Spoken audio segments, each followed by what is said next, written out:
पहलगाम आतंकी हमला आतंकियों की बौखलाहट का सबसे बड़ा सबूत है। जिस तरह से मोदी सरकार ने कश्मीर में आतंकियों के समर्थकों की दुकानें बंद कर दी, पत्थरबाजी खत्म कर दी, अलगाववादी समूहों को बिखेर कर रख दिया, उससे आतंकी बुरी तरह बौखलाए हुए। और शायद यही वजह है कि पहलगाम आतंकी हमले में आतंकियों ने सीधे पीएम मोदी का नाम लिया। आतंकी हमले में जो पीड़ित बच गए हैं, उनके बयान के मुताबिक आतंकी ने कर्नाटक के मंजुनाथ राव को गोली मारी और उनकी पत्नी को कहा कि तुमको छोड़ रहे हैं, जाओ मोदी को बता देना। इसी तरह पुणे की एक फैमिली ने बताया कि आतंकियों ने उन्हें प्रधानमंत्री नरेंद्र मोदी को सपोर्ट करने के लिए कोसा और परिवार के सदस्यों को गोली मार दी। आज अमित शाह ने अपना हेलीकॉप्टर उस जगह उतरवा दिया जहां कल आतंकी हमला हुआ। गृह मंत्री अमित शाह आतंकी हमले वाली जगह पर गए। आप देखिए, वहां पूरा मुआयना किया, अधिकारियों से बातचीत की, एक एक डिटेल ली। ये तस्वीरें भी पाकिस्तान को मैसेज थी कि अमित शाह का खुद वहां जाना, यह पाकिस्तान को मैसेज था कि भारत इस मामले को कितनी गंभीरता से ले रहा है। यह सब इसलिए भी हैरान करने वाला है क्योंकि इस देश में ऐसे भी गृह मंत्री दिखे हैं जो आतंकी हमले के बाद बार बार कपड़े बदलने में बिजी रहा करते थे कांग्रेस के जमाने। दूसरी तरफ अमित शाह जैसे भी गृह मंत्री हैं जो कल आतंकी हमला होने के कुछ ही घंटे के अंदर श्रीनगर पहुंच गए और आज दिन में आतंकी हमले वाली जगह पर चले गए। अमित शाह उस जगह पर गए जहां कल आतंकी गोलियां बरसा रहे थे। आतंकियों का यही मकसद था कि वो घाटी को खौफ से भर दें, लेकिन अमित शाह ने वहां पहुंचकर आतंकियों को बता दिया कि हिसाब तो सबका होगा, कोई बचेगा नहीं। अमित शाह के सामने पीड़ित परिवार फूट फूट कर रो रहे थे। अमित शाह किसी के कंधे पर हाथ रखकर उसे हिम्मत दे रहे थे, किसी के आंसू पोंछ रहे थे। आप देखिए क्या क्या तस्वीरें आई हैं वहां से। छोटे छोटे बच्चे अपने परिवार के सदस्यों की तरह अमित शाह ने उन्हें हिम्मत दी। शायद वो कहना चाह रहे थे कि जो भी हुआ, गृह मंत्री होने के नाते वो जिम्मेदारी खुद पर लेते हैं और इसका हिसाब किया जाएगा। अमित शाह ने आतंकी हमले में मारे गए लोगों को श्रद्धांजलि दी, जो घायल हैं अस्पताल जाकर उनका हालचाल पूछा। इधर सरकार की अपनी तैयारी है, उधर सेना का ग्राउंड पर एक्शन चल रहा है। सेना किस तरह से प्लान बनाकर काम कर रही है, 4 बड़े एक्शन के बारे में भी आपको बताता हूं जो अब तक लिए गए। कुलगाम में टीआरएफ के कमांडर की घेराबंदी की गई है, जहां 3-4 आतंकियों को घेर लिया गया है। टीआरएफ ने ही पहलगाम हमले की जिम्मेदारी ली। आज ही दिन में सेना ने एलओसी क्रॉस करने की कोशिश कर रहे 2 आतंकियों को मार गिराया। पहलगाम हमले के बाद सेना ने कश्मीर में 1600 संदिग्ध लोगों को भी डिटेन किया है, इनसे पूछताछ हो रही है। पूरे कश्मीर में सीनियर अधिकारियों को डिप्लॉय कर दिया गया है, अतिरिक्त सुरक्षा बलों को तैनात किया गया है। पहलगाम के जंगलों में इस हमले को अंजाम देने वाले आतंकवादियों का सर्च ऑपरेशन भी चल रहा है। इसी बीच सोशल मीडिया पर एक तस्वीर वायरल हो रही है जिसमें दावा किया जा रहा है कि यह पहलगाम में अटैक करने वाले 4 आतंकवादियों की तस्वीर है। कहा जा रहा है कि इन चारों आतंकवादियों ने ही पर्यटकों से उनका धर्म पूछकर गोलियां मारी। ये वो 4 आतंकियों की तस्वीर है। हालांकि अभी सेना या सुरक्षा एजेंसियों की तरफ से आधिकारिक तौर पर आतंकवादियों की कोई तस्वीर जारी नहीं की गई है। अभी तक सिर्फ 3 संदिग्ध आतंकियों के स्केच जारी किए गए हैं। ये स्केच चश्मदीदों की मदद से बनाए गए हैं। खुफिया एजेंसियों के सूत्रों ने बताया कि इस हमले में कम से कम 5 आतंकवादी शामिल थे, जिसमें 3 पाकिस्तानी आतंकवादी हैं जिनके नाम आसिफ फौजी, सुलेमान शाह और अबू तलहा है। जम्मू कश्मीर पुलिस ने पहलगाम हमले में शामिल आतंकवादियों पर 20 लाख रुपए का इनाम भी घोषित कर दिया है।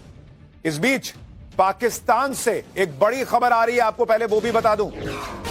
मोदी के बड़े एक्शन से पाकिस्तान घुटनों पर आ गया है, गिड़गिड़ा रहा है। पाकिस्तान के पूर्व मंत्री फवाद चौधरी का बयान आ गया है और पाकिस्तान के पूर्व मंत्री फवाद चौधरी कह रहे हैं कि पाकिस्तान के किसानों को बड़ा नुकसान होगा। मोदी सिंधु जल समझौता रद्द नहीं कर सकते, पाकिस्तान रो रहा है। मैंने आपको अब से थोड़ी देर पहले कहा था कि नरेंद्र मोदी सरकार ने वो पॉलिटिकल विल दिखाया है जो उनके पहले कोई प्रधानमंत्री इस देश का नहीं दिखा सका। सिंधु जल समझौता रद्द करना नरेंद्र मोदी का डिप्लोमेटिक लेवल पे सबसे बड़ा कदम। और मैंने आपको कहा था कि पाकिस्तान देखिएगा, छाती पीटेगा, रोता रोता वर्ल्ड कम्युनिटी में जाएगा कि मोदी बर्बाद कर रहे हैं पाकिस्तान को, लोग मर जाएंगे, हाय तौबा। और वही हो रहा है। पाठशाला में जो बोला उसके 5 मिनट के अंदर देखिए पाकिस्तान का रिएक्शन आ गया। फवाद चौधरी रो रहे हैं कि पाकिस्तान का किसान मर जाएगा। भाई, हमारे यहां का जवान मारता है तुम्हारा आतंकी, तुमको नहीं दिखता? हमारे यहां के मासूम लोगों को मारता है धर्म पूछ के तुम्हारा आतंकी, तुमको नहीं दिखता? इतने साल समझाया और अब पाकिस्तान के किसानों को बड़ा नुकसान होगा, ये तुमको दिख रहा है? जब आतंक की खेती करते हो तो जो बाकी फसलें उगती हैं उनके बारे में सोचना छोड़ दो। यानी पाकिस्तान में हाहाकार मच चुका है। बिना एयर स्ट्राइक और सर्जिकल स्ट्राइक अभी किए, आगे होगा सैन्य कार्रवाई, ये याद रखिएगा, लेकिन बिना कोई सैन्य कार्रवाई के पाकिस्तान को घुटनों पर लाने का नरेंद्र मोदी ने काम कर दिया है, भारत ने काम कर दिया है। तो ये पहला रिएक्शन पाकिस्तान से आया है। इसके बारे में डिटेल से आगे जो रिएक्शन आएगा वो भी बताऊं। और यही वो फवाद चौधरी हैं, ये भी याद दिला दूं, ये भाई साहब बहुत बड़बोले किस्म के आदमी हैं। ये फवाद चौधरी ये दिन में बोल रहे थे कि पाकिस्तान ने कोई चूड़ी नहीं पहनी हुई। आ गए, हिसाब क्लियर हो गया। खैर, आतंकी हमले की जांच के लिए एनआईए की टीम भी पहलगाम पहुंच गई है। ग्राउंड जीरो पर पहुंचकर एनआईए की टीम ने अहम सबूत इकट्ठा किए। इस दौरान पूरे इलाके को सील कर दिया गया। एनआईए इन्वेस्टिगेशन के दौरान चप्पे चप्पे पर सुरक्षा बल तैनात नजर आए। हेलीकॉप्टर से लगातार निगरानी की जाती है। ग्राउंड जीरो पर आतंकी हमले के निशान अभी भी जगह जगह दिखाई दे रहे हैं। जो लोग खाना खा रहे थे, आतंकी हमले के बाद खाना छोड़कर भाग खड़े हुए थे, आप तस्वीरें देखिए। यह पूरा वही इलाका है जो हमले के बाद आए वीडियो में दिखाई दे रहा था। अभी इन्वेस्टिगेशन चल रही है, इसलिए किसी भी सामान को यहां से हटाया नहीं गया है। हमारे सहयोगी सोहेल ग्राउंड जीरो पर थे, जरा उनकी एक रिपोर्ट देखिए कि वैसा कैसा खौफनाक मंजर वहां पर था जब यह हमला हुआ। पहलगाम आतंकी हमले की जांच करने के लिए एनआईए की टीम बाइसरन वैली में पहुंच गई है। ये देखिए एनआईए की टीम, और ये वो जगह है जहां पर ये आतंकी हमला हुआ था।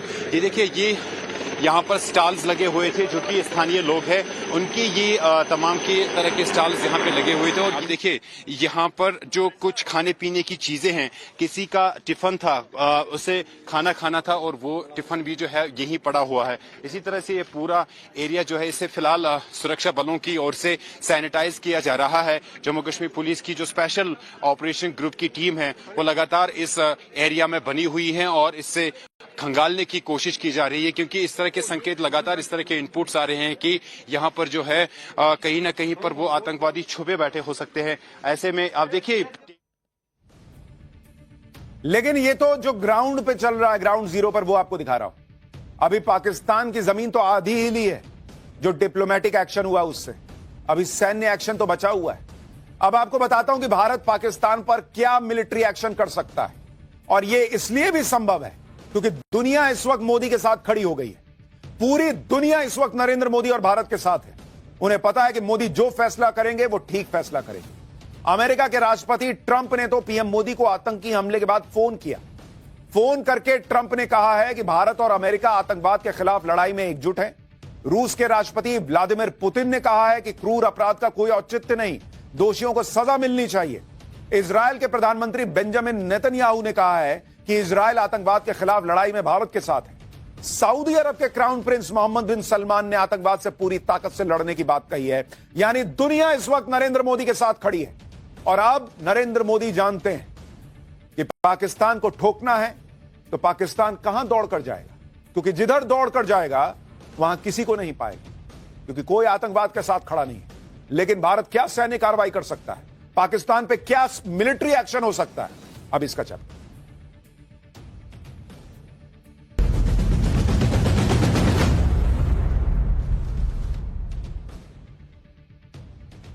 भारत ने डिप्लोमेटिक एक्शन तो ले लिया है, लेकिन मिलिट्री एक्शन कैसे होगा, यह सोचकर ही पाकिस्तान खौफ में जी रहा है। दाऊद इब्राहिम, हाफिज सईद से लेकर पाकिस्तानी सेना प्रमुख मुनीर तक की नींद उड़ी हुई है, क्योंकि पीएम मोदी, गृह मंत्री अमित शाह और रक्षा मंत्री राजनाथ सिंह एक सुर में कह रहे हैं, देश को भरोसा दिला रहे हैं कि पहलगाम आतंकी हमले का ऐसा बदला लिया जाएगा जिसे आतंक को पालने पोसने वाले कभी नहीं भूल पाएंगे। इस ऐलान की धमक से पाकिस्तान की घिघी बंधी हुई है। पाकिस्तान को भारत की तरफ से जवाबी एक्शन का डर कल रात से सता रहा है। भारत के जवाबी हमले से डरे पाकिस्तान ने बॉर्डर के पास एयरफोर्स की एक्टिविटी बढ़ा दी, क्योंकि पाकिस्तान अच्छी तरह जानता है कि प्रधानमंत्री नरेंद्र मोदी वाला नया भारत दुश्मनों को घर में घुसकर ठोक देना, मार देना जानता है।